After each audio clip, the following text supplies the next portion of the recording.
Շատ անվտանգ եւ անվնաս ձևով ներկայացվեց ձեր կենսագրության մի հատվածը,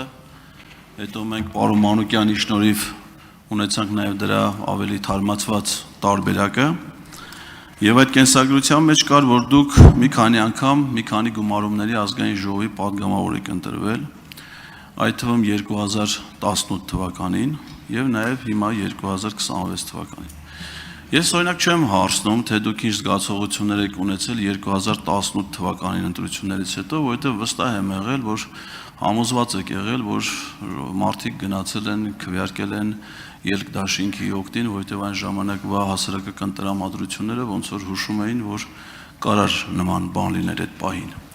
Ինձ հետաքրքիր է, թե դուք ինչ զգացողություններ եք ունեցել 2026 թվականի հունիսի 7-ի լույս 8-ի գիշերը,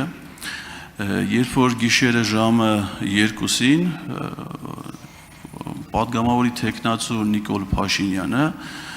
թիմակիցների հետ շատ անտրամադիր, ես նայում եմ հիմա այդ լուսանկարը, կադրում դուք չկաք, բայց վստահ եմ, որ դուք ընդեղ եք եղել, Ընդեղ էի, կողքից ուղղակի։ Հա, վստահ եմ, որ ընդեղ եղած կլինեք, որովհետև հնարավոր չէ ընդեղ չլինեք, բայց ով որ կա շատ տխուր, թախծոտ, տես մի տեսակ ճլորած, եւ չեմ կարծում, որ դա միայն գիշերվա ու ժամով է պայմանավորված, բայց ասենք պարզա, որովհետև ընդհանրապես ամփոփվել այդ պահին ընտրությունների արդյունքներին մոտ, եթե չեմ սխալվում 20 թե 30%, հիմնականում փոքր գյուղական բնակավայրի դեռ չի ամփոփվել խոշոր քաղաքներ, այդ թվում Երևան, Գյումրի, Վանաձոր, որտեղ սոցհարցումներով դուք ակնհայտ ավելի թույլ էր ձեր դիրքերը, եւ համակարգ հռչակվում է այդ ուժը հաղթող։ Օրինակ ես ուզում եմ իմանամ այդ իշխանազավթման այդ պահին, այդ ձեր զգացողությունները ինչպիսին է եղել եւ դրանք ոնց կհարաբերեք դուք ասենք օրինակ 2018 թվականի ձեր զգացողությունների հետ։ Պարոն Ղազարյան, ես կարծում եմ, որ դուք այնուամենայնիվ նույնիսկ սովորական օրերին, գիշերը ժամը 2-ին, չեք ունենում այնքան կայտար տրամադրություն, ինչպես որ ունենում եք, ասենք, առավոտյան 10-ին, եթե քնած չեք իհարկե առավոտյան 10-ին։ Այսինքն նորմալ է, որ կարող է ընտրության օրը,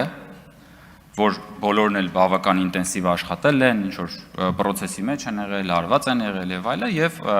կարող է այդքան կայտար չլինեն։ Բայց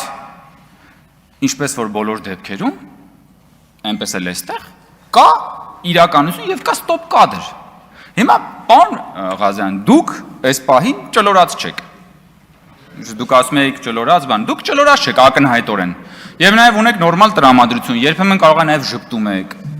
Բայց եթե մենք վերցնենք ստոպ կադրեր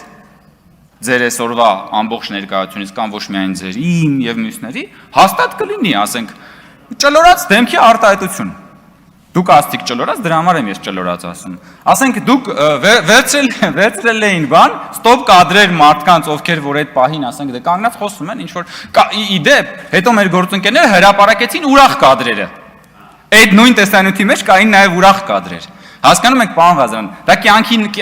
կյանքն էլ է տենց։ Ֆոկուսի հարց է։ Նայած թե դուք ինչ եք ուզում տեսնել։ Եվ ինչի վրա եք ձեր ուշադրությունը դարձնում, դա էլ տեսնում եք։ Ինչ վերաբերում է պարոն Ղազարյան իշխանազավթմանը, ես այնուամենայնիվ ուզում եմ ձեզ հիշեցնել, պարոն Ղազարյան, որ դուք մասն եք եղել մի քաղաքական թիմի, քաղաքական թիմերի, որոնք որ Հայաստանի Հանրապետությունում ունեն իշխանազավթման ամենամեծ պորտֆոլիոն, որոնք որ կազմակերպել են,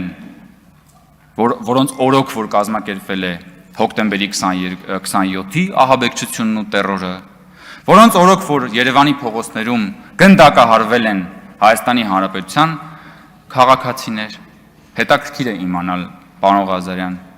դուք ինչ հոգեվիճակ ունեիք այն պահերին, երբ որ համագործակցում էիք այդ քաղաքական ուժերի հետ, եւ շատ լավ գիտեիք, որ նրանք պատասխանատու են եղել հոկտեմբերի 27-ի ահաբեկչության համար, շատ լավ գիտեիք, որ նրանց ձեռքերը արյունոտ է Հայաստանի Հանրապետության 10 քաղաքացիների արյունով, շատ լավ գիտեիք, որ նրանք զբաղվել են համակարգված թալանով տասնամյակներ շարունակ, շատ հետաքրքիր է, պարոն Ղազարյան, թե դուք ինչ զգացողություններ ունեիք այդ ժամանակներում, ինչպես նաև հիմա։ Եթե արձագանքի ժամանակ կիսվեք մեզ հետ, ես երախտապարտ կլինեմ։ Արձագանք։ Մի սեղմեք։ Միշտ չի որ պետքա սեղմել, դուք սպասեք կմիանը։ Ես ճիշտ ասած այդ կադրում գտնվող մարդկանց վիճակը նկարագրելուց մի քանի հոմանիշներ գործածեցի, չգիտեմ թե ինչի ձեզ ավելի հոգեհարազատ թված ճլորացը, բայց ես մի քանի հոմանիշ։ Ձեզ նայելով, բայց ինձ Անկոն մի արձագանքեք։ ինձ ավելի հետաքրքիր էր պատասխանի երկրորդ մասը, բովանդակությունը, որ երբ որ տեղի է ունենում իշխանազավթում, ինչ զգացողություններ են ունենում այն մարդիկ, երբ որ կանգնացվում է ձայների հաշվարկը եւ այն վերսկսվում է ժամը 7-ին եւ արդեն հնչեցվում են այն թվերը, որոնք հնչեցվել էին ժամը 2-ին ձայների հաշվարկը։ Ինձ դա էր ավելի շատ հետաքրքիր։ Իսկ իշխանազավթման նախորդ իշխանությունների ժամանակաշրջանի հետ կապված, ես կարծում եմ այս դահլիճում ձեր խմբակցության առաջի շարքի բազմաթիվ падգամավորներ ձեզ ավելի մանրամասն ինֆորմացիա կտան, որովհետեւ իրանց դիրքը այդ ժամանակաշրջանում եւ ազդեցությունը հանրային կյանքի վրա շատ ավելի մեծ է եղել։ Պարոն Ղազարյան, ես նորից նշում եմ, որ եթե դուք վերցնեք, խնդրում եմ, վերցրեք այդ օրվա այդ ճեպազրույցի ասուլիսի ամբողջական տեսանյութը, նայեք եւ այդ տեսանյութը նայելուց հետո, եթե դուք իսկապես ազնիվ եւ անկեղծ գտնվեք, եկեք այդ նույն հարցը ինձ տվեք։ Եվ այդ ժամանակ ես ձեզ կպատասխանեմ, թե ես ինչ զգացողություն ունեի եւ դուք էլ կպատասխանեք, թե դուք ինչ զգացողություն ունեիք, երբ որ հայտնաբերեցիք, որ մենք այդքան էլ տխուր չենք եղել այդ կադրում։ Ինչ վերաբերում է հայտարարելու ժամին, պարոն Ղազարյան, դուք բավական փորձառու մարդ եք, եղել եք արտակարգ, դեսպանորդ եւ նախարար, եթե ճիշտ եմ ասում, տարբեր պաշտոններ եք զբաղեցրել, դաշնամուր եք նվագում, շատ ակտիվ գործիչ եք։ Դուք պիտի իմանաք, պարոն Ղազարյան, որ ընդհանրապես ընդունված է ամբողջ աշխարհում ընտրությունների գիշերը, նույնիսկ ավելի վաղ,